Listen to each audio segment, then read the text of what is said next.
বুখারী শরীফ পড়ছে 7 পারা পর্যন্ত আমার কাছে। বুখারী সনদ আমার, গালি দে আমাকে, উস্তাদের সঙ্গে এত বড় বেয়াদবি করবি, তোরা ইসলামের কি ধারণা করবি? 12টা বাজাবি তোরা। সারাদিন মোবাইল দেখবো, কোন হুজুর কোথায় বয়ান করছে, কোন স্টেজে, সিদ্দিকী কি বয়ান করলো, ফাজল করিম সাহেব কি বয়ান করলো, মিজান সাহেব কি বয়ান করলো, কোথায় একটু দোষ ধরা যায় কিছু বলার সুযোগ।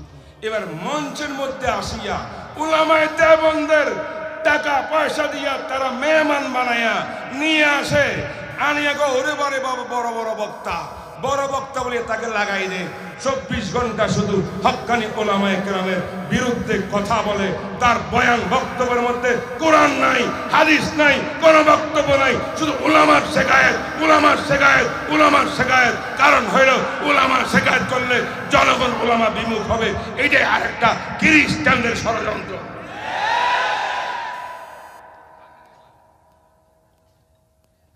আরেকটা বললে তার আশ্চর্য হয়ে যাবেন, যা চিৎকার করতেছে সব আমার পায়ের তলে, এরা আমার ছাত্র।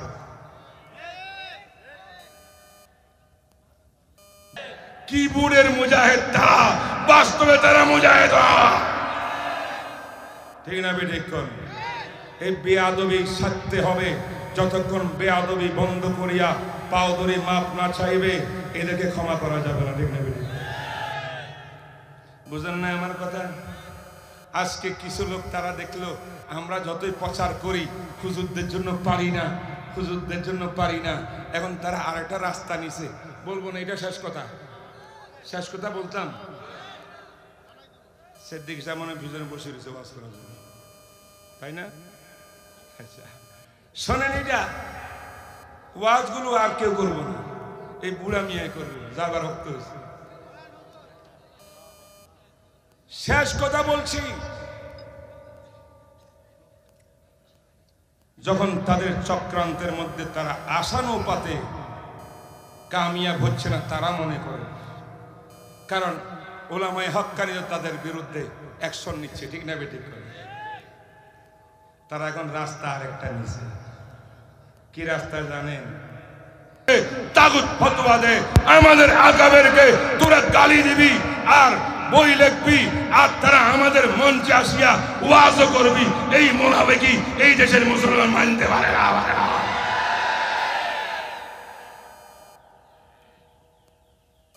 বুঝেন নাই কিছু কথা? মহামারাত্মক শত্রুতা, রূপ বড় সুন্দর, অন্তর খারাপ। এরা মুনাফিক। হক্কানি আলেমদের সঙ্গে থাকলে লাগে যে দেওবন্দের বিরাট বড় অবদান, আমাদের উলামায়ে দেওবন্দের অবদান। হুজুর হুজুর হুজুর হুজুর, আমরা তো দেওবন্দি মারা পড়ছি, আমাদের হুজুর অমুক তমুক সুবিধাবাদী। আর যখন ঘরে গিয়া ফেসবুকে লেখালেখি করব, দেখবেন উলামায়ে কেরামের বিরুদ্ধে সোচ্চার লেখা হইল উলামায়ে দেওবন্দের বিরুদ্ধে। খারিজি, যেই খারিজি জামাত আলী মুআবিয়া দুইজনের বিরুদ্ধে বের হয়েছিল, তারা বলছিল ইনিল হুকমু ইল্লা লিল্লাহ, একমাত্র হুকুমত হবে আল্লাহর, কোরআন সুন্নাহর, এই বাইরে কোনো রাষ্ট্র নাই। তাই এই রাষ্ট্র কুফরি রাষ্ট্র, তাগুতি রাষ্ট্র। কোরআনের অবব্যাখ্যা দিয়া এই বক্তব্য যারা দিয়ে আজকে আমাদের সমাজকে কলুষিত করতেছে, এদের বিরুদ্ধে সোচ্চার হইতে হবে। এরা আসলে আহলে সুন্নাত ওয়াল জামাতের মানুষ নয়, এরা খারিজি দল, বাতিল মতালা। এই কাজটাই বাংলা বাইয়ে করছিল, শেখ আব্দুর রহমান করছিল বাংলাদেশের টিংটাবিটি করে। তাই শান্তি সুষ্ঠ একটা দেশের ভিতরে যদি কোনো রকম অসুবিধা থাকে, উলামায়ে কেরাম আছেন, ঐক্যবদ্ধভাবে সরকারকে বুঝাবেন, জনগণকে বুঝাবেন, তার জন্য ভূমিকা নেবেন। কোরআন সুন্নাহর বাইরে কোনো বিধান হইলে আমরা সর্বোচ্চ সেখানে প্রতিবাদ করব, আন্দোলন করব, মিছিল করব, সব কিছু করব। তাই বলি কাফের তাগুত ফতোয়া দিয়া তার বিরুদ্ধে বিদ্রোহ করা, সশস্ত্র বিদ্রোহ করা এবং ভিতরে ভিতরে গেরিলা বাহিনী তৈরি করা। আর আসলে তারাও তো বলে গেরিলা বাহিনী আর জিহাদের কথা, একটাও তারা জিহাদ করে না। জিহাদ করে শুধু কলমের খোঁজা, কম্পিউটারে জিহাদ। বুখারী শরীফ পড়ছে 7 পারা পর্যন্ত আমার কাছে, বুখারীর সনদ আমার, গালি দে আমাকে, উস্তাদের সঙ্গে এত বড় বেয়াদবি করবি, তোরা ইসলামের কি ভালো করবি, 12টা বাজাবি তোরা। আমার মনে হয় ইয়া আইয়ুহাল্লাযীনা আমানু আতিউল্লাহ ওয়া আতিউর রাসূল ওয়া উলিল আমরি মিনকুম ফাইন তানাযাতুম ফি শাইইন ফারুদ্দুহু ইলাল্লাহি ওয়ার রাসূল। এই পর্যন্ত কথা শেষ। অনেক লম্বা টাইম কাটাই দিয়েছি। আল্লাহ পাক যা কিছু বলছি সংক্ষেপ বলেছি, ব্যাখ্যা দেওয়ার সুযোগ হয় নাই। আল্লাহ আপনাকে আমার কথাগুলা সহি করে বুঝার তৌফিক দান করো, সত্যের পথে আমাকে চালা। কোনো আমাদের আকাবেরদেরকে নিয়া, আমাদের আসলাফকে নিয়া, মুরব্বীদেরকে নিয়া আমাদেরকে যেন কেউ বিভ্রান্ত করতে না পারে, সেই তৌফিক দান করো। ওয়া মা আলাইনা ইল্লাল বালাগ ওয়া আখিরু দাওয়ানা আলহামদুলিল্লাহি রাব্বিল আলামিন। একটা ঘোষণা দেব, একটা ঘোষণা।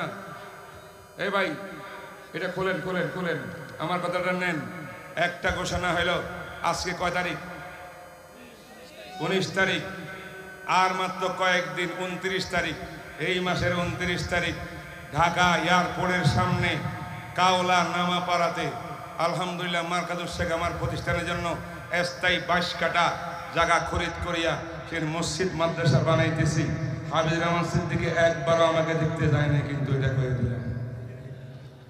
এখন 29 তারিখ খতমে বুখারী দোয়ার অনুষ্ঠান, সেখানে আল্লামা মাহমুদুল হাসান সাহেব আমাদের মুরব্বী থাকবেন, হারদারির শেখ আল্লামা শেখ আহমদ সাহেব থাকবেন, মুফতি দেলাওয়ার সাহেব আমার বন্ধু তিনি থাকবেন, মুফতি আব্দুল ওয়াহাব সাহেব নারায়ণগঞ্জের তিনি থাকবেন, মাহমুদুল হক সাহেব থাকবেন, জুনায়েদ আল হাবিব থাকবেন, নাজিমুল হাসান থাকবেন, ইয়াহিয়া মামুন সাহেব থাকবেন, মুফতি মোহাম্মদ আলী সাহেব থাকবেন, মুফতি শহীদুল্লাহ ফেনী রশিদিয়া থাকবেন, আব্দুল বাতেন কাসেমি থাকবেন, খালেদ সাইফুল্লাহ আইয়ুবিও থাকবেন, কেফায়েতুল্লাহ আজহারিও থাকবেন, সাখাওয়াত হোসেন রাজিও থাকবেন, উজানবিও থাকবেন, হাবিবুর রহমান মিসবো থাকবেন। আর লাস্টে যার নামটা আছে উজ্জ্বল চৌকিতে, তিনি হল মাওলানা হাফিজুর রহমান সিদ্দিক। সবাইকে দাওয়াত।